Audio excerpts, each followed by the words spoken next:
Yeah, that's a much better way of putting it. But you see, the problem for an ideologue is not always inventing something new, but fixing up the old. You have a system in which you have values, courage and so on, which are inherited. But these values don't seem to go with the new situations, which are commercial ones, essentially. So one of the things ideologues do is constantly to rework the older values so that they can fit the new situation, and reinvent forms of talking and thinking about these things such that they will now work. And it's in that sense that Jim is doing this work before our eyes, reinventing the concept of courage, reinventing everything else that goes with it, rewriting it, if you like, in such a way that it's more suitable for modern times. But our question remains so far, and we won't get to it today, obviously, what part of the world he can go to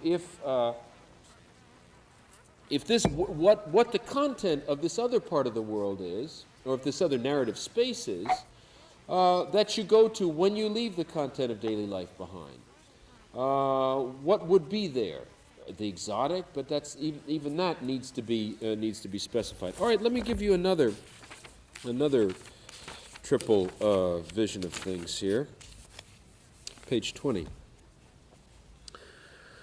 Above the mass of the sleepers, this is on board the boat now, the Patna.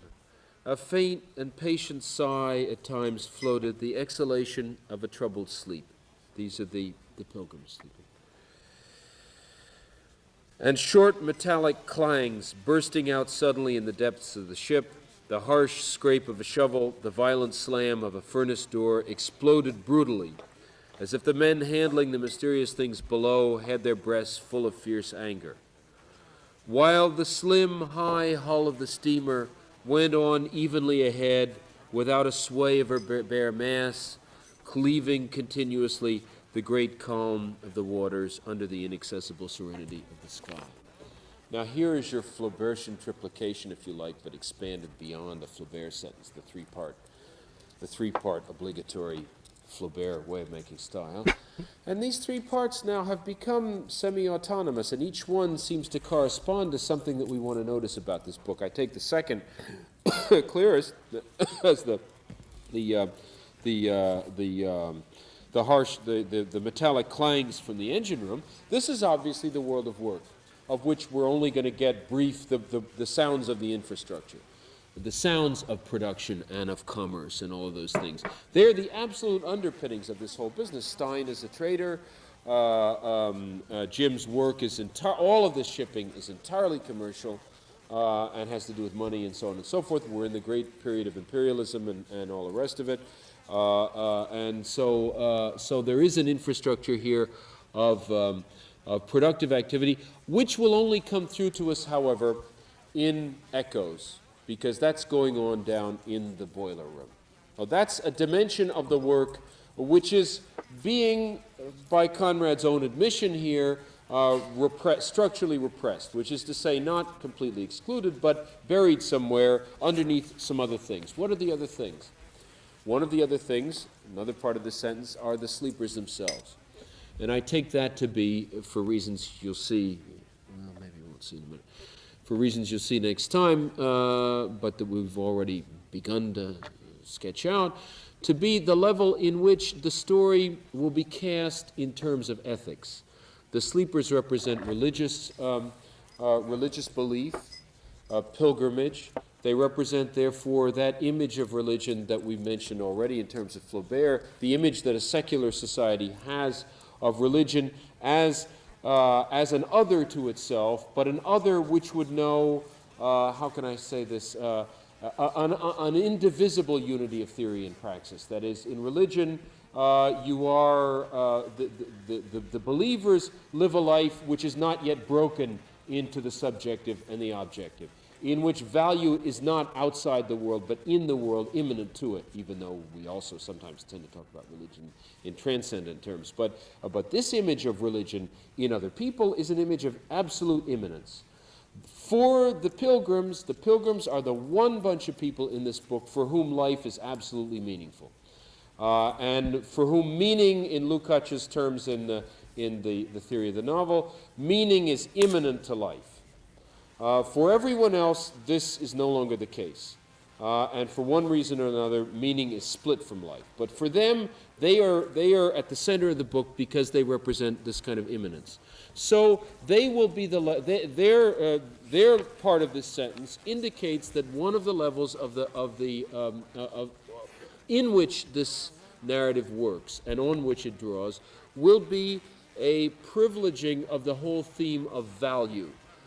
In modern life, the whole theme of the immanence of meaning or its disappearance, the transvaluation of all values, if you like, and so on and so on. In other words, this whole complex of things which will be solved or contained by being put back into a more narrowly ethical framework. Now we come to the final part of the sentence, which is the whole thing turned into an image. And this is then the modernist vocation of the work. The vocation to turn the world into painting, into image, into impression, to somehow secretly subvert all of these other areas. Because if this is our attitude towards the world, this aestheticizing attitude, and this is clearly the great Conrad's great strength and his great mission, is this absolute aestheticization of everything, turning everything into impression, into vision, and so on. Then the other things don't matter, you see, because you make an image out of work, and you make an image out of the problems of belief and meaning and so on, which were operative at what I'll call later the existential level of the plot.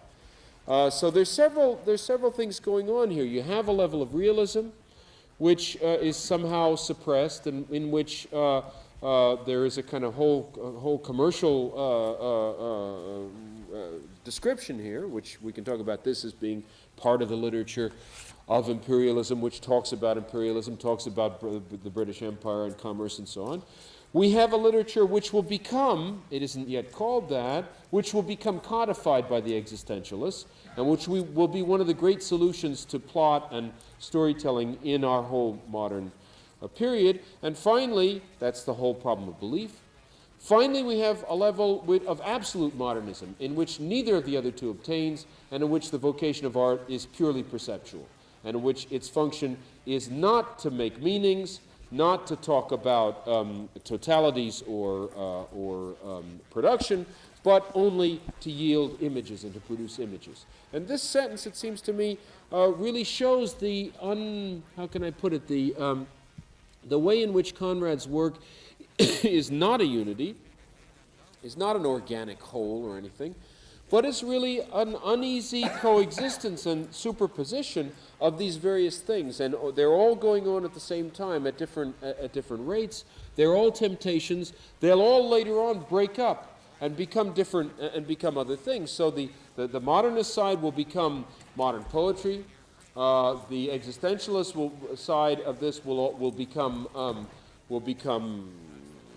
Malraux, Sartrean existentialism, philosophical literature, and the productive side will try to become socialist realism, I suppose, or whatever, or political discourse, or will become autonomized in another way, and these other discourses will lead separate lives. Here, they all coexist momentarily, and that's one of the great interests for us of this work. Let me